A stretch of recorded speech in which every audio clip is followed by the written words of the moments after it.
नमस्कार दर्शकों, YouTube के मेरे चैनल में आप सबका स्वागत है। आज मैं वीडियो लेकर आई हूं आपके लिए मीन लगन व मीन राशि के लिए वर्ष 2024 का राशिफल। सबसे पहले हम बात करें कि मीन लगन व मीन राशि पर 4 बड़े ग्रहों का गोचर वर्ष 2024 में कैसा रहेगा। मीन राशि पर राहु का गोचर है। देवगुरु बृहस्पति वर्ष के आरंभ में धन भाव में होंगे, जहां पे वो शुभ फल देते हैं, और मई 2024 से वो तीसरे भाव में चले जाएंगे। केतु का गोचर सप्तम भाव में है और शनि द्वादश में चल रहे हैं। क्योंकि चंद्रमा से शनि द्वादश में चल रहे हैं, इसलिए मीन राशि पर शनि की 7.5 चल रही है। अब हम बात करें कि अगर आपका मीन लगन व मीन राशि है तो वर्ष 2024 में आपके लिए सबसे पहले बात करें कैरियर को लेकर।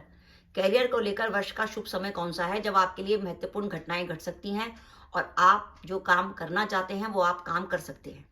तो वर्ष का शुभ समय शुरू होता है जनवरी से लेकर 30 अप्रैल और दूसरा होता है 9 अक्टूबर से 31 दिसंबर।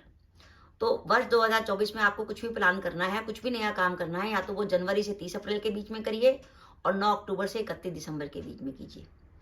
मीन लगन में इस वर्ष देवगुरु बृहस्पति जो है धन भाव में गोचर कर रहे हैं, जहां से उनकी दृष्टि दशम भाव पर है। दशमेश अपने ही भाव को देख रहा है, जो इस बात का संकेत है कि 7.5 होने के उपरांत भी आपके काम होंगे, कामों में बाधा नहीं आएगी। जहां तक कैरियर की बात करें तो कैरियर में आपको नए अवसर मिलेंगे। अगर आप जॉब बदलना चाहते हैं तो उसके लिए सबसे बढ़िया समय है या तो जनवरी से अप्रैल या 9 अक्टूबर से 31 दिसंबर।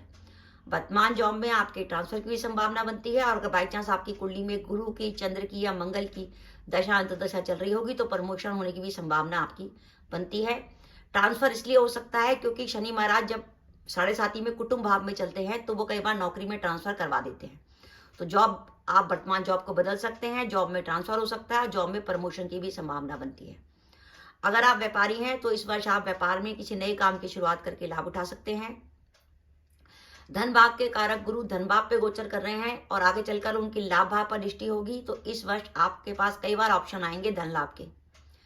इस वर्ष आपके घर में कोई ना कोई मांगलिक कार्य होने की संभावना है। जो अपने विवाह के इंतजार में थे उनका इस वर्ष विवाह तय हो सकता है, विवाह संपन्न हो सकता है, और जो दंपति संतान प्लान करना चाहते थे वो इस पर संतान प्लान कर सकते हैं। वर्तमान में अगर आपका कोई कोर्ट केस चल रहा है तो उसके लिए समय अच्छा है। हाँ, ध्यान रखिएगा 9 मई से लेकर 8 अक्टूबर के बीच में अगर कोर्ट केस की डेट आती है तो थोड़ी सावधानी रखिएगा। लेकिन अगर जनवरी से अप्रैल और 9 अक्टूबर से 31 दिसंबर के बीच में कोर्ट केस की डेट आती है तो आप लाभ की स्थिति में रहेंगे। आपको भाग्य का साथ मिलेगा। भाग्य का साथ मिलने का अर्थ है कि हम जो प्रयास करेंगे उस समय फायदा होगा। मीन लगन के स्वामी बनते हैं देवगुरु बृहस्पति, और देवगुरु बृहस्पति इस वर्ष 9 अक्टूबर को वक्री होने जा रहे हैं। तो 9 अक्टूबर 2024 से 3 फरवरी 2025 तक अपने स्वास्थ्य का ध्यान रखिएगा, क्योंकि लग्नेश के वक्री होने का अर्थ है पुरानी बीमारी निकल के आना। इस वर्ष केतु आपके सप्तम भाव में रहेंगे। सप्तम भाव में केतु का गोचर दाम्पत्य जीवन में किसी प्रकार की परेशानी का संकेत है कि जीवन साथी के स्वास्थ्य को लेकर चिंता, उसको गायनी की किसी प्रकार की प्रॉब्लम होना, किसी प्रकार की सर्जरी की आवश्यकता, या दाम्पत्य जीवन में तनाव।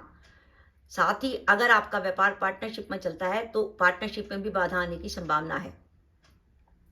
मीन लगन से राहु का गोचर लगन पर हो रहा है। लगन पे राहु जब चंद्रमा के संग युति करते हैं तो मानसिक परेशानी व भ्रम की स्थिति पैदा करते हैं।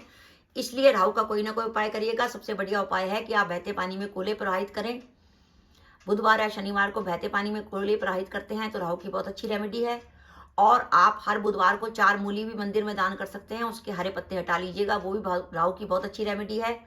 और क्योंकि मीन राशि पर शनि की 7.5 चल रही है और आप चाहते हैं कि ये वर्ष आपके लिए अच्छा जाए, तो 7.5 का कोई ना कोई उपाय करेगा। 7.5 का एक उपाय तो ये है कि आप हर शनिवार को मंदिर जाके छाया दान करें, शनि से जुड़ी वस्तुओं का दान करें। लेकिन इसके अलावा अगर आपको लगे आपका कोई विशेष उद्देश्य है, जैसे आप कोशिश कर रहे हैं कि आपकी प्रमोशन हो जाए या व्यापार में किसी नए काम की शुरुआत कर दें, तो आप उसके लिए शनि महाराज को प्रसन्न करने के लिए हनुमान जी को चूल्हा चढ़ा सकते हैं। आप वो चूल्हा 8 शनिवार भी चढ़ा सकते हैं और 8 मंगलवार भी चढ़ा सकते हैं। पर ध्यान रखिएगा विधि विधान से चूल्हा चढ़ाइएगा। 5 मोतीचूर के लड्डू, उसमें चांदी का बरक और चमेली का तेल और सिंदूर लेकर मंदिर जाइए, अपने सामने चूल्हा चढ़ाइए। अगर आपके लिए सुविधा हो, पुजारी आपको आज्ञा दे, तो आप अपने हाथ से भी चूल्हा चढ़ा सकते हैं, उसका फल बहुत अधिक होता है। और नहीं तो पुजारी चूल्हा चढ़ा देगा। उसके बाद सिंदूर को अपने माथे पर ग्रहण कीजिए, सिंदूर को घर में लाइए, परिवार के सभी सदस्यों के लगाइए। परिवार में किसी सदस्य को कोई बीमारी है, मानसिक परेशानी है, डिप्रेशन है, टेंशन है, तो हनुमान जी का जो सिंदूर अगर माथे पर लगेगा तो वो रामबाण औषधि शामिल होगा। तो इसलिए अगर आप चाहते हैं कि वर्ष आपके लिए अच्छा जाए तो 7.5 से जुड़ा कोई ना कोई उपाय जरूर करिएगा। सप्तम भाव में केतु का गोचर दाम्पत्य जीवन के लिए खराब है, इसलिए बुधवार को किसी न किसी बुधवार को कंबल का दान करिएगा। और आप चाहें तो 1 या 2 नीम के पेड़ भी लगा सकते हैं। आपका मीन लगन के स्वामी बनते हैं देवगुरु बृहस्पति और लग्नेश वक्री होगा, इसलिए अगर अपने स्वास्थ्य का ध्यान रखना चाहते हैं तो आप गाय को हर गुरुवार को भीगी चने की दाल भी खिला सकते हैं, उससे भी आपको फायदा होगा।